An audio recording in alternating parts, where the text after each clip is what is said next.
नमस्कार। आज हम आप लोगों को ये बताने के लिए जा रहे हैं कि लोगों के मन में ये शंका होती है, क्या संसार में आनंद और शांति है। तो इसका अर्थ हुआ है, लेकिन जो संसारी लोग हैं वो इस बात को नहीं समझ पाते हैं कि संसार में आनंद है या नहीं है। देखिए, मनुष्य का जीवन है जो बड़ा ही श्रेष्ठ है।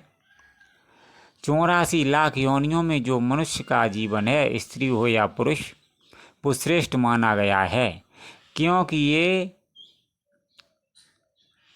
मनुष्य शरीर का मतलब है। मनुष्य चाहे तो देवता बन सकता है, मनुष्य चाहे तो परमात्मा बन सकता है, मनुष्य चाहे तो नीच से नीच प्राणी बन सकता है।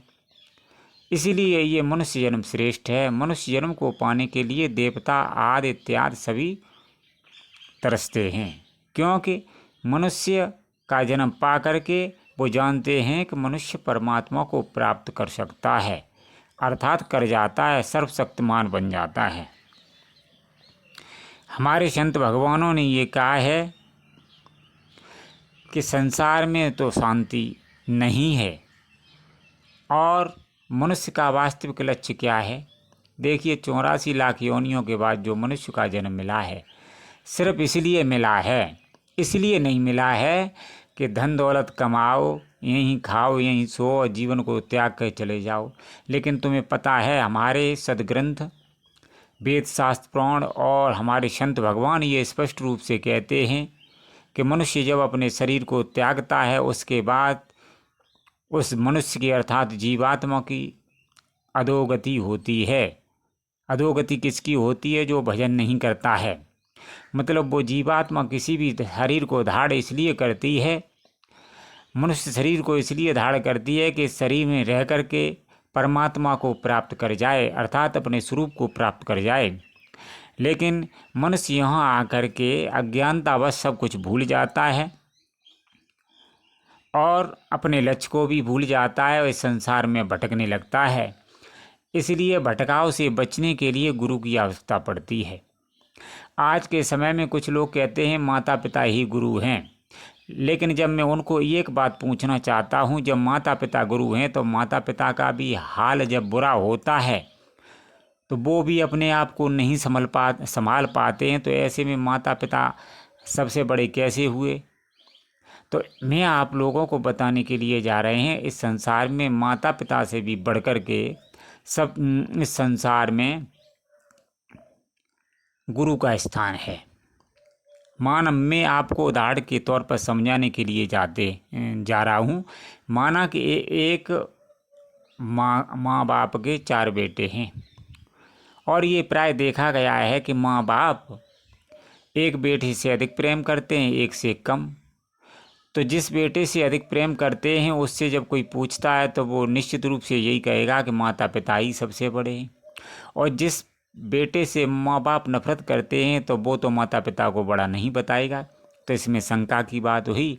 लेकिन वास्तव में संतों भगवानों की दृष्टि से हम आप लोगों को बता रहा हूँ कि वास्तव में गुरुदेव भगवान ही सबसे बड़े होते हैं इस सृष्टि में, क्योंकि आज तक मनुष्य का निपटारा इस संसार में कोई नहीं कर पाया है। गुरु के अलावा इस संसार में मनुष्य को उबारने वाला कोई नहीं है, इसलिए गुरु ही सबसे बड़े माने गए हैं।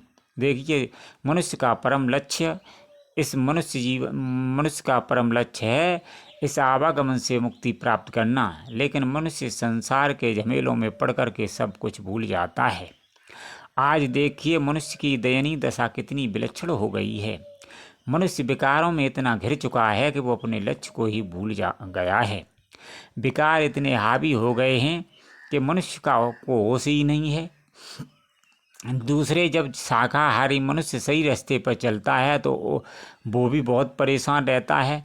अब जब हमारी गंदी आदतें हो जाती हैं, हमारा गलत खान पान हो जाता है, तो ऐसी हालत में बताइए क्या वो मनुष्य सुखी रह सकता है? शाकाहारी भी मनुष्य बेचैन रहता है। जब तक मनुष्य भक्ति नहीं करता है तब तक शाकाहारी हो या मांसाहारी, शाकाहारी एक बार कहीं तक ठीक है, लेकिन मांसाहारी व्यक्ति जो होता है उसकी बुद्धि तो बिल्कुल भ्रमित हो जाती है। वो उसे ये ही नहीं पता चलता है कि मेरे जीवन का लक्ष्य क्या है। लेकिन शाकाहारी मनुष्य थोड़ा समझदार होता है, अब देखा जाए कि देखिए अन्न का सबसे पहले शरीर पर प्रभाव पड़ता है। जैसा आहार खाते हैं वैसी ही बुद्धि बन जाती है, वैसा ही सब कुछ शरीर का ढांचा हो जाता है।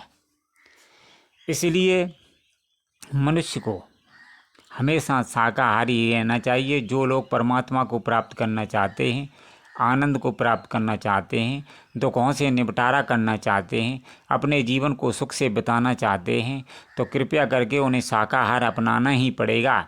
यदि शाकाहार के अलावा अन्य चीज़ों पर उनका ध्यान जाता है तो वो कदापि इन चीज़ों को प्राप्त नहीं कर पाएंगे, और यदि इन चीज़ों को प्राप्त करने की सोच भी रहे तो ये काल्पनिक ही माना जाएगा। इसलिए मैं बार बार आप लोगों को यही चेता रहा हूँ कि वास्तव में यदि अपने जीवन को अच्छा बनाना है, दुखों से निपटारा देना है, तो निश्चित रूप से आपको अपना जीवन अच्छा करना पड़ेगा, संतों की शरण में जाना पड़ेगा और सच्चा ज्ञान प्राप्त करके भक्ति करनी पड़ेगी। बिना भक्ति करे आज तक किसी का निपटारा नहीं हुआ है। धन्यवाद मित्रों।